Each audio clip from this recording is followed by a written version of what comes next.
Hey, what is up, everyone? Welcome back to the Mo Money, Mo Problems podcast, the podcast dedicated to the trials, triumphs, and insights of green industry business owners. I'm your host, Matt Foreman, and today we've got Ken Murray with us, owner of Murray's Lawn Care in Minneapolis, Minnesota. And now, what I love about Ken's story is that he's right in that stage that so many business owners remember. He's only a couple years into building Murray's Lawn Care. He's doing the estimates, the mowing, the customer communication, even the marketing pretty much all by himself. And on top of that, he's a husband, a father of six, with another one on the way. And he's trying to make that transition from simply working hard every day to actually building a business that can grow beyond him.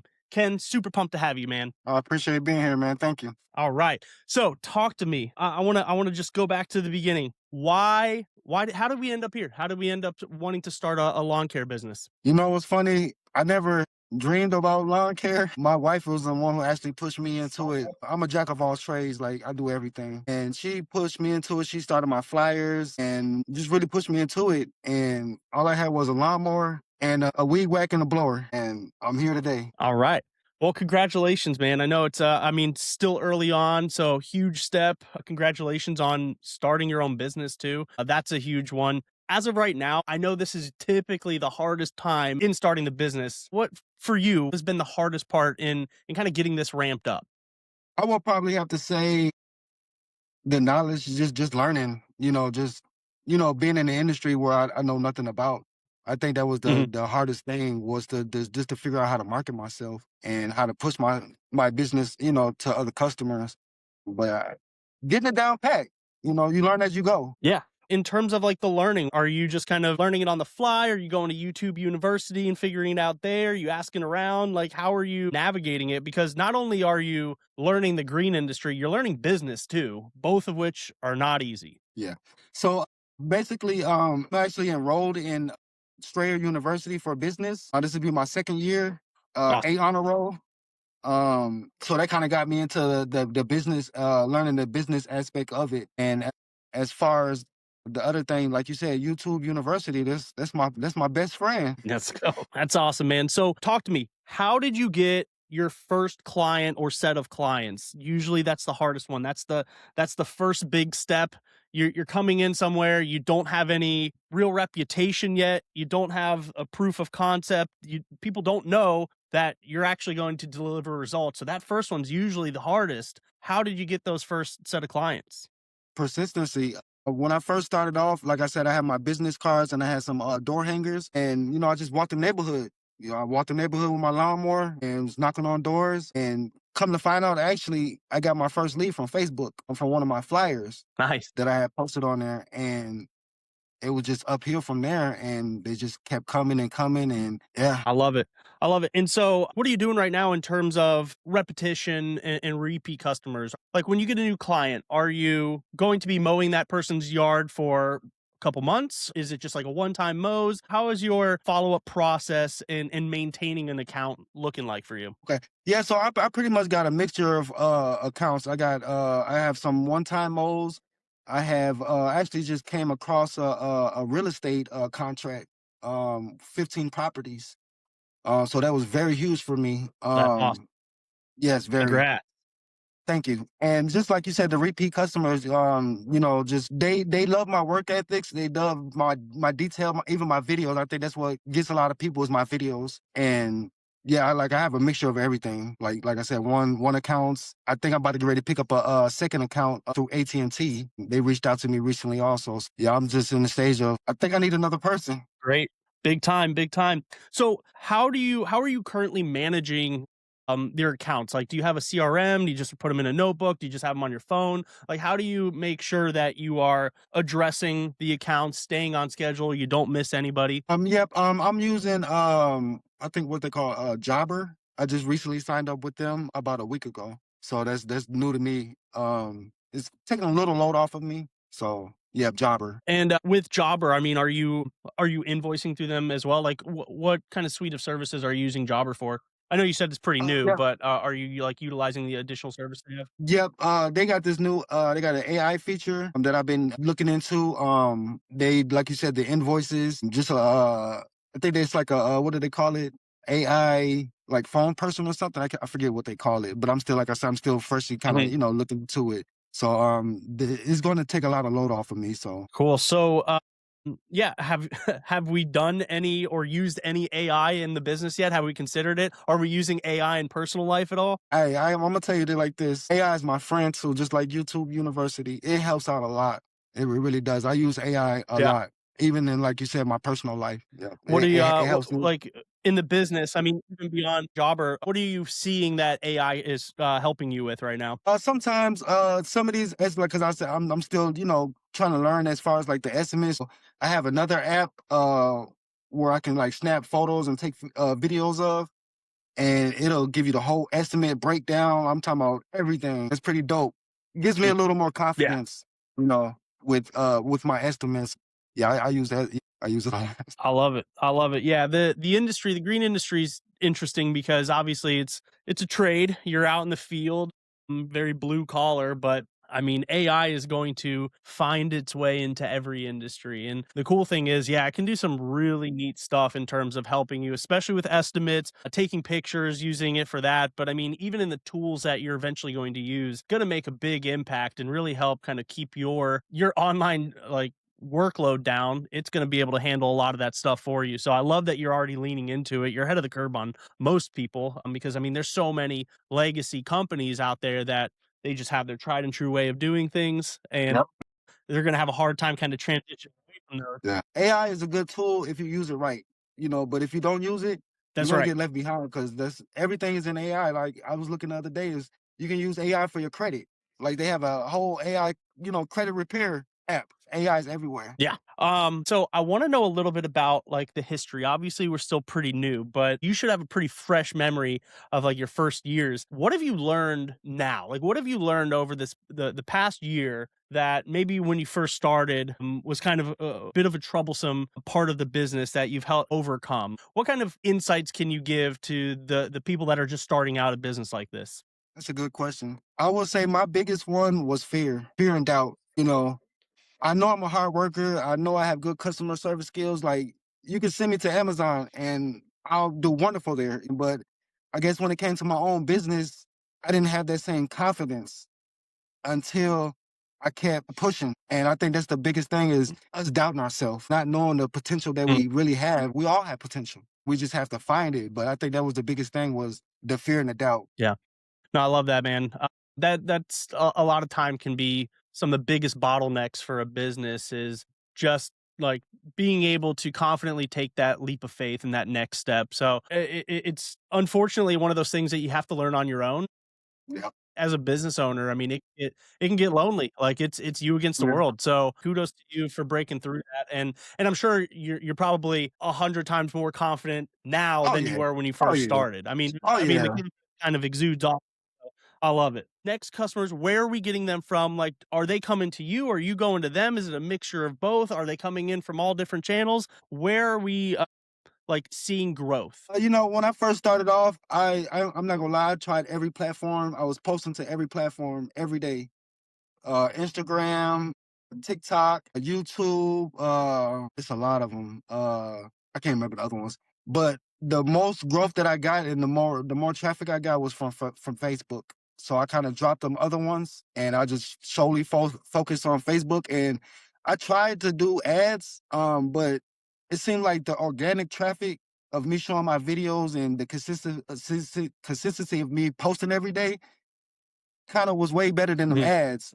I had a customer reach out to me, I think this was, like, last year, and he said, "I don't know what you did to the Facebook algorithm, but you crushed it." He said, "When I typed in Minneapolis lawn care," he said, "I seen so many of your posts, your videos, your pictures." He said, "I had no choice but to book with you." And that right there, Let's man, go. it feels good. Like, "Damn, okay, they're seeing me," So I think that's the biggest Yeah. thing. That's how I get a lot of my customers is off of my videos. And like you said before, I had to go out and chase them and, do that. Now it's like they're coming to me and it's better. Feels good. Love it. Love it. So prior to starting the business, I mean, did you do any sort of like social media work before? Like, what? How did you decide? Okay, you know what? I'm just going to put my face on camera. I'm going to start doing and showing off my work. Like, how did you get started with that? Did you have past experience? Yeah, so I started doing music in 2018. The same thing, YouTube University. I never rapped a day in my life, but I feel like I have a message. Pain the purpose. That's my my brand. But I started doing that, and I learned everything, every aspect of it. You know, making the beats, writing the songs. I shoot music videos, and I just started doing that with my music, and I think that's what helped me transition into my own, having my own business. I love it. So how do you come up with the decision to start filming? Like, do you pre-plan something? Do you just like set up a camera and you're like, hey, we're going to see how this goes? Like, what is your process? Because I know that so many green industry business owners have such a hard time getting on camera, let alone knowing what they want to film. So, like, how would you recommend getting started on that? So basically, what I do, and I'm about to change my process within a couple days. But basically, what I do is I go live on Facebook. So people are watching me, as I'm working. I don't mind the camera. I'm not a shy person. I'm a shy person, but I'm not a shy person, if that makes sense. And I set the camera up and I do my thing. And by the end of the night, when I'm done, I go back and I have two different videos. I have a before and after video, and then I have a fast paced video, like a satisfying video. I seen from YouTube it works. People like watching things happen in fast motion. Something that took me 5 hours, you're watching in 2 to 3 minutes. So I think that's Yeah. what kind of got me over to the other level also. And so what's your tech stack right now? Like, what are you using to edit your videos? Uh, I tried all the expensive ones, Adobe, DaVinci, and CapCut. CapCut it works for me. It's Right. simple, it does what it needs to do, and I love it. I love it. I use CapCut. It's free. Yeah, and that's always crazy to me that right it's free. At least of right now that we're talking, maybe in the future they're charging, I don't know, but yeah, just their free version alone. I mean, it's amazing. So, Powerful. I know that's one of again kind of the big issues with some of the green industry is just the adoption of like new technology. So, like, how was learning CapCut? Was that something that was kind of overwhelming? Does it just take some trial and error? Were you able to do it on your own? It's easy. It's very simple. Like Yeah. like what you said, YouTube University. I go on there because, like I said previously, I was using CapCut to edit my music videos, so I kind of had a little knowledge with it. But just the learning curve is way simpler than Adobe. With the that is way too much going on. But CapCut if you teach a 7-year-old, they can do it. That's how simple it is. It's real simple. Seriously. That's a great way to put it. I love it. Okay, so I'm really interested in just how businesses like yours operate in Minnesota. You got some of the coldest winters in the United States. Grass isn't growing when there's snow and ice on the ground. What do you do during the wintertime? So this past winter, I had a little more better clients, but the first winter it was horrible for me. Like even the fall was horrible. This year, this last winter that passed, I was able to get more clients. It's harsh in the wintertime. It really is, And I was just thinking about because I just bought me a new vehicle, work truck. So I'm kind of moving up the ladder to, the best I can. I was thinking about putting a plow on it, and I know that'll open, what I'm saying, more doors for me. But yeah, the winter's kind of hard here for everybody. Well, I mean, I'm just so ignorant to it. I'm from Florida. I Oh mean, it's just man. hot here 24/7, 365.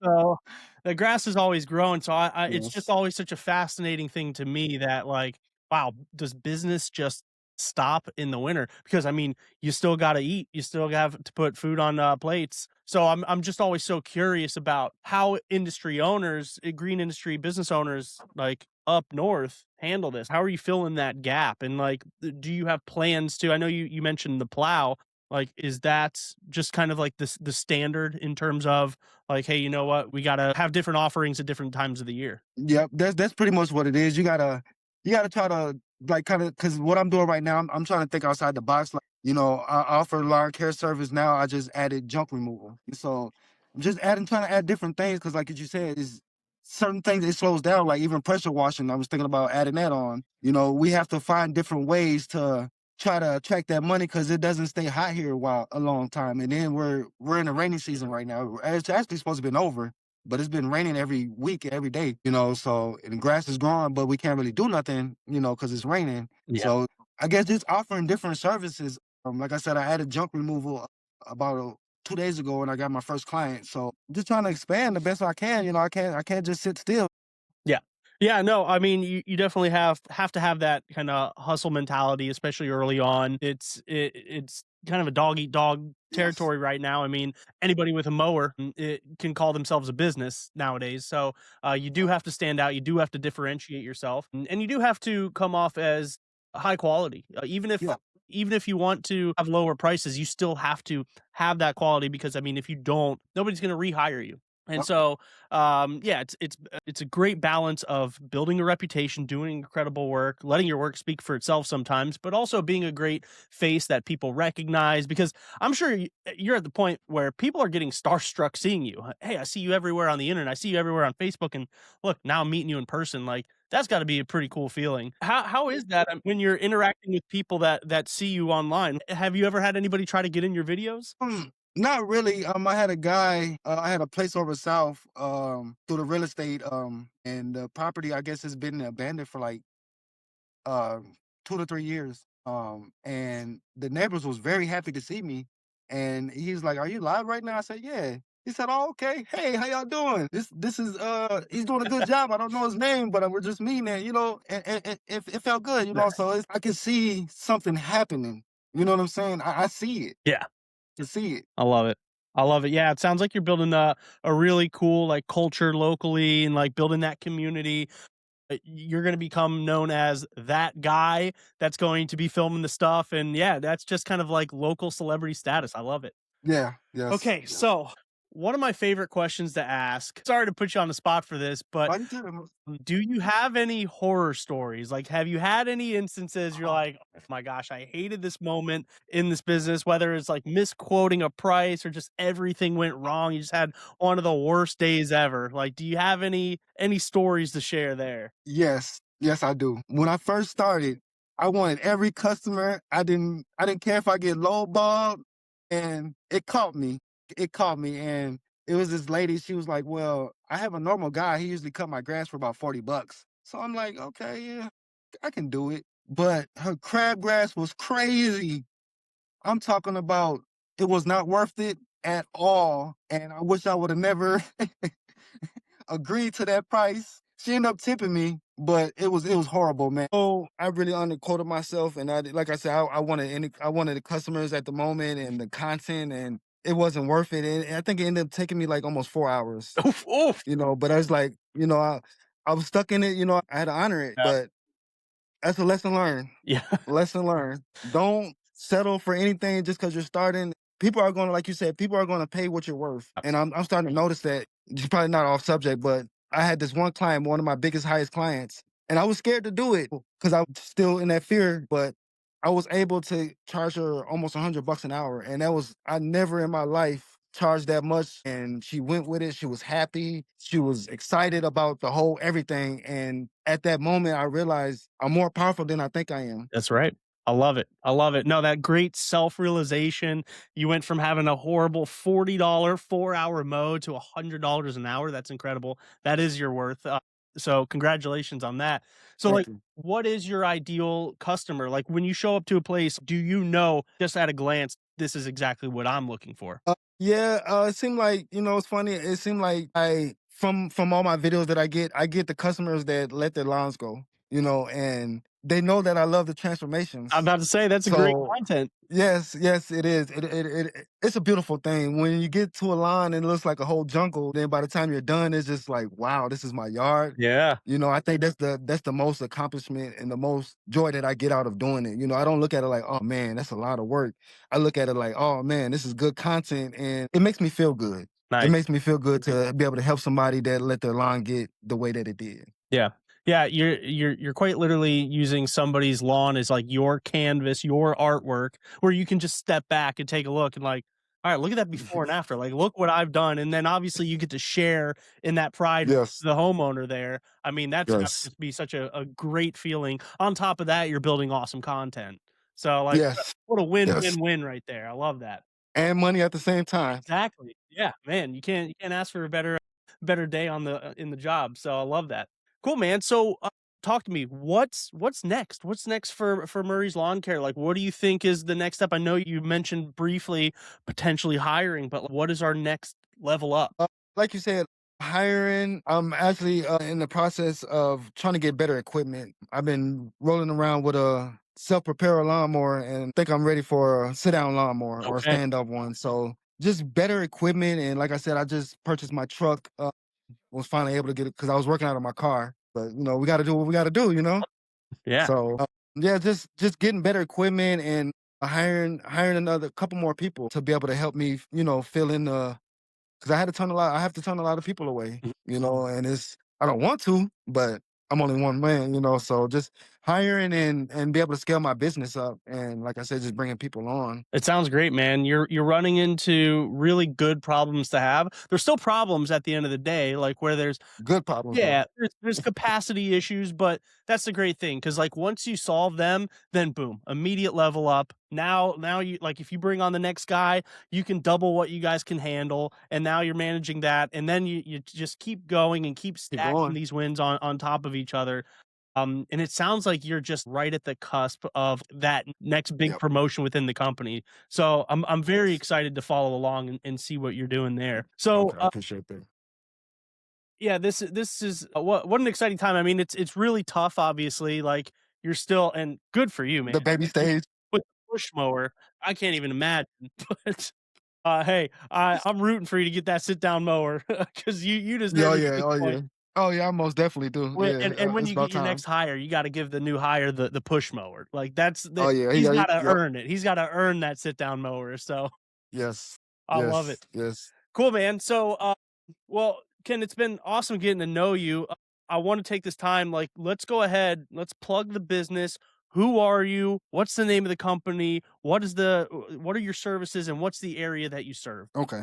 Well, this is Ken with Murray's Lawn Care. I'm based out of Minneapolis, Minnesota, where it gets frigid cold. I do tree trimming. I do lawn care. I do junk removal. I'm thinking about adding a power washing to my services. I'm a family oriented person. I'm a family guy. I'm not trying to, take advantage of anybody. I have good morals, good work ethics, and great customer service skills. I love it. Well, Ken, it's been awesome getting to talk to you, and I'm really appreciative to have you on the podcast this early in your lawn care journey. I know you're going to do incredible things, and honestly, it'd be an honor to have you on at different points in different Oh stages yeah. of your growth. Oh 'Cause yeah. your growth is inevitable. Like you're doing Oh incredible yeah. things. You have a great mentality. Obviously, you're very charismatic. I know you said you're a people person, but not a people person, or shy, not shy. But no, it's very clear. Like, first off, you're great on camera. Second off, you're a great Thank you. speaker, and it's been a pleasure getting to know you. So I would love to follow along with your journey. Obviously, like you're gonna have these next level ups, and I think they're gonna be really soon. So I would love to have you back on when we can talk about okay, we made that next step in our journey. Let's talk about that. What were the struggles of that? So if that'd be cool with you, love to have you on in the future. Oh yeah. Oh yeah, most definitely, man. And I just want to say also too, man, I appreciate y'all to grind every day, you know what I'm saying? And I'm starting to get the recognitions, even my views on Facebook. Like I'm seeing numbers I've never even seen in my life. It may be small, but it's a lot to me, Yeah. So it means a lot, man. And I appreciate you guys. And I most definitely will stay in touch and we can do another podcast. And, hopefully next time I talk to you, I got my, my business commercial spot and some trucks and some employees, man. I love it. I have no doubt. I have no doubt you'll be there. And yeah, man, it's definitely a testament to your growth. I'm out in Florida and I'm already hearing about you. That's a good sign, I promise you. But that's going to go ahead and wrap it up for this episode of Mo Money, Mo Problems. Ken, amazing having you. I'm super excited Thanks. about your growth, super excited about having you back on here, man. And yeah, it's been a pleasure getting to talk to you. All right, man. I appreciate it, man. Y'all have a blessed day, man. And this ain't gonna be the last time you see from me. Let's go. See you, Ken. All right. All right, man. Thank you.